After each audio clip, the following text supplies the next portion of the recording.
itu ditemuin 12 luka di sekujur tubuhnya, mulai dari luka ringan hingga luka di beberapa organ vital di tubuhnya. Nggak cuma luka aja, di tubuh Death Note sendiri ini itu juga ditemuin cairan berwarna putih sebanyak 150 gram, yang berarti si Death Note ini itu nggak cuma dihabisin sama orang itu, tapi juga pasti dia apa-apain.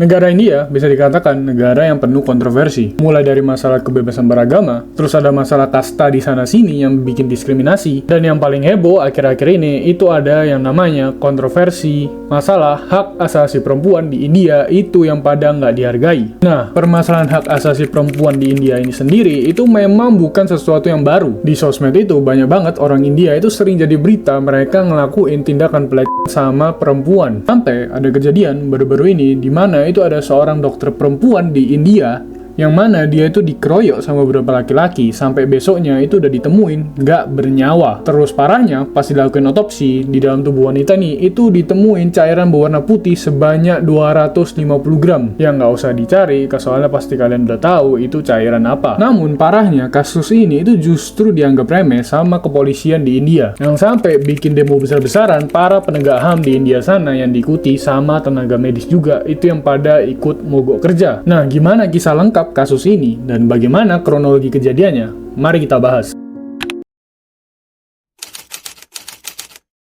Jadi, kejadian ini itu bermulai pada tanggal 9 Agustus 2024 kemarin, di mana ada seorang dokter berusia 31 tahun bernama Moumita Debnath yang merupakan seorang dokter magang di sebuah rumah sakit yang berada di kota Kolkata, India. Nah, si Debnath ini itu ceritanya abis ngelakuin tugasnya yang makan waktu udah sampai 36 jam. Terus abis kerja 36 jam non-stop, si Debnath ini itu mutusin buat istirahat dan makan sama temen-temennya. Nah, karena merasa ngantuk, si Debnath ini itu pamit sama temen-temennya buat tidur duluan di sekitar pukul 2 pagi. Tapi, rumah sakit tempat dia bekerja ini itu bisa dikatain tempat istirahatnya buat para karyawan itu pada minim atau kurang luas gitu. Akhirnya si Debnath ini mutusin buat istirahat di aula rumah sakit tersebut. Namun naasnya, keesokan paginya para teman-teman kerjanya itu udah pada bingung nyari si Debnath ini karena nggak kunjung datang buat bertugas. Tapi, saat para staf rumah sakit ini lagi nyarain si Debnath ini, mereka kaget pas nemuin si Debnath ini itu udah dalam kondisi tidak bernyawa di ruang aula rumah sakit dengan kondisi tubuh yang penuh luka dan setengah badan tanpa sehelai kain. Nah, kejadian ini itu buat para staf panik dan langsung manggil para polisi untuk menyusut penyebab kematian si Debnath ini. Lalu, setelah dilakuin otopsi pada tubuh si Debnath ini, itu ditemuin 12 luka di sekujur tubuhnya, mulai dari luka ringan hingga luka di beberapa organ vital di tubuhnya. Nggak cuma luka aja, di tubuh Debnath sendiri ini itu juga ditemuin cairan berwarna putih sebanyak 150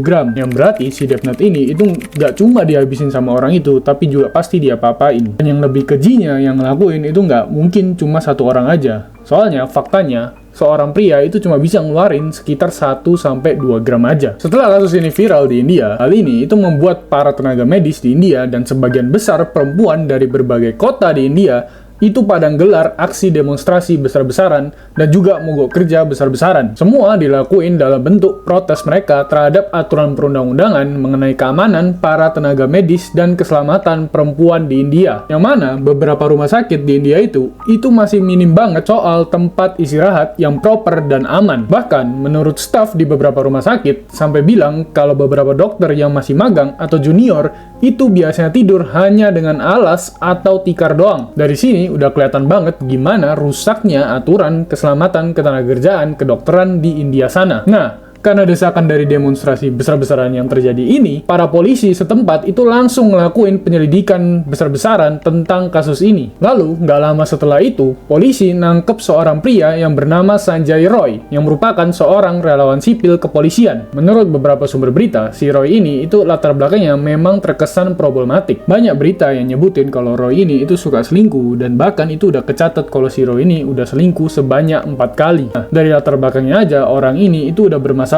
Jadi, alasan si Roy ketangkep ini itu karena polisi nemuin sebuah headset Bluetooth punya si Roy ini di ruang TKP. Terus, dari rekaman CCTV yang ditemuin juga sama polisi, si Roy ini kelihatan kalau dia ini masuk ke ruang TKP kejadian lagi pakai headset Bluetooth yang sama. Terus, sekitar 40 menit setelah dia masuk, si Roy ini kelihatan keluar tapi headset Bluetooth-nya itu udah nggak ada. Nah, Di satu sisi lain, penangkapan si Roy ini itu juga dipenuhi dengan rumor-rumor yang menduga kalau polisi ini itu cuma asal tangkap aja buat nenangin desakan dari para demonstran. Karena ada beberapa keganjilan dari penangkapan ini. Kayak mulai dari orang tua korban sendiri, itu yang pas mau jenguk si korbannya ini, itu terus ditunda-tunda sama polisi. Terus ada juga rumor soal modifikasi lokasi TKP, hingga ada rumor kalau penangkapan si Roy itu sendiri, itu yang aneh karena si Roy-nya ini sendiri merupakan seorang relawan sipil polisi. Terus dari pihak keluarga itu juga berpendapat kalau pelakunya sendiri itu seharusnya ada beberapa orang berdasarkan bukti-bukti yang ada. Tapi polisi sendiri itu enggan menjelaskan soal masalah ini. Tapi tentu semua itu cuma rumor aja yang belum ada bukti yang kuat buat jelasinnya. Jadi hingga sekarang kasus ini itu masih belum ditutup dan pengadilan terhadap si Roy sendiri itu hingga sekarang masih sedang berlangsung. Jadi nggak nutup kemungkinan ditemukannya beberapa bukti-bukti baru yang bisa mengubah jalannya kasus. Tapi kalau ngomongin soal kasus perendahan harga diri perempuan di India sendiri itu udah banyak banget terjadi, dan bahkan menurut beberapa data dari Biro Pencatatan Kejahatan India di tahun 2022 itu setidaknya ada 90 kasus perendahan harga diri perempuan